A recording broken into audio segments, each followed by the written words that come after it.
Hey guys, what's going on? So today I just wanted to have a quick chat about my Flysky Noble.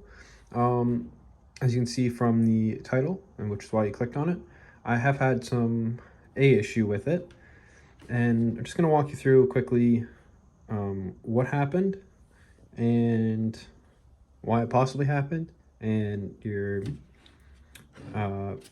fix. It's super easy. So I got to the track last weekend for like a practice race for indoor. Is the first one that I went to.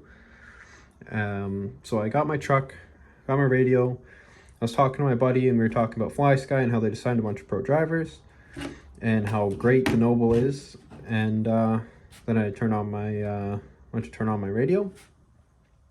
Nothing, absolutely nothing.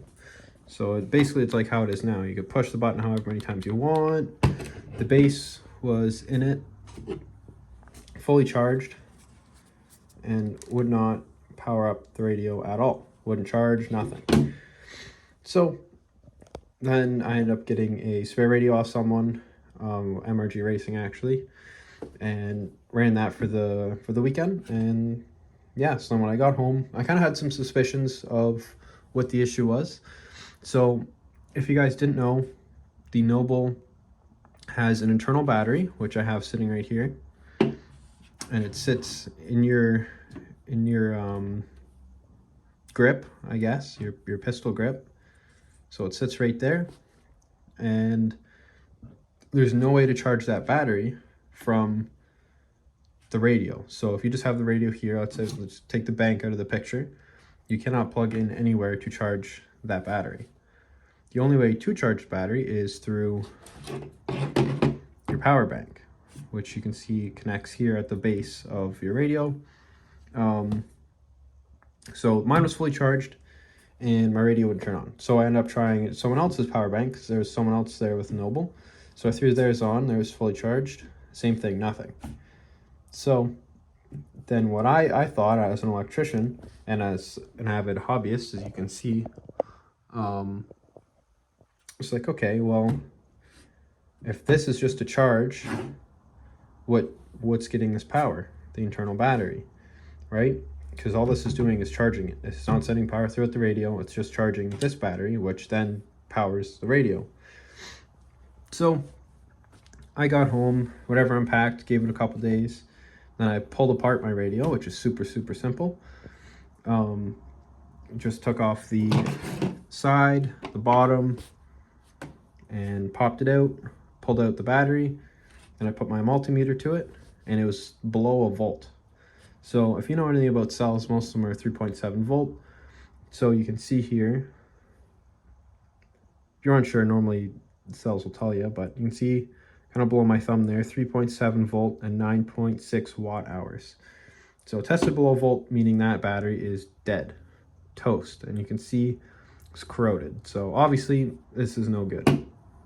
So then I went to my local vape store because I heard that they're vape batteries. So went to the local vape store, got this for 15 bucks. Brand new battery, lower capacity, but 3.7 volt, exact same thing. Popped it in. What does the radio do? Turn on immediately. So super easy fix, super easy to test and figure out what the issue is. Yeah, I just wanted to tell you guys quick on how to do this.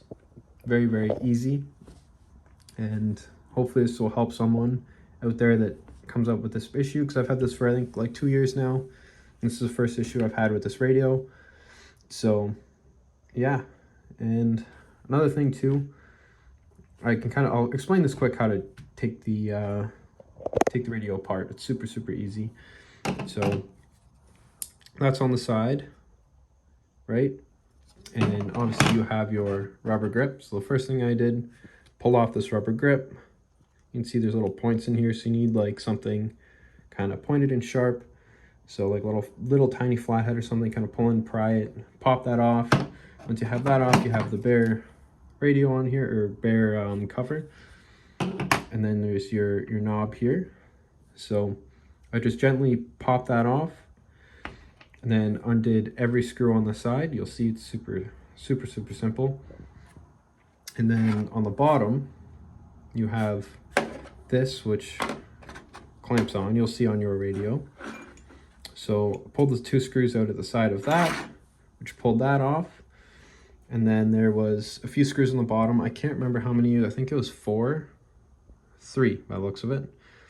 Pulled them out and pulled it off, and you have access to your old radio. So anyways, hopefully that helps you guys find the issue with your radio. And yeah, thank you very much. I'll see you in the next one.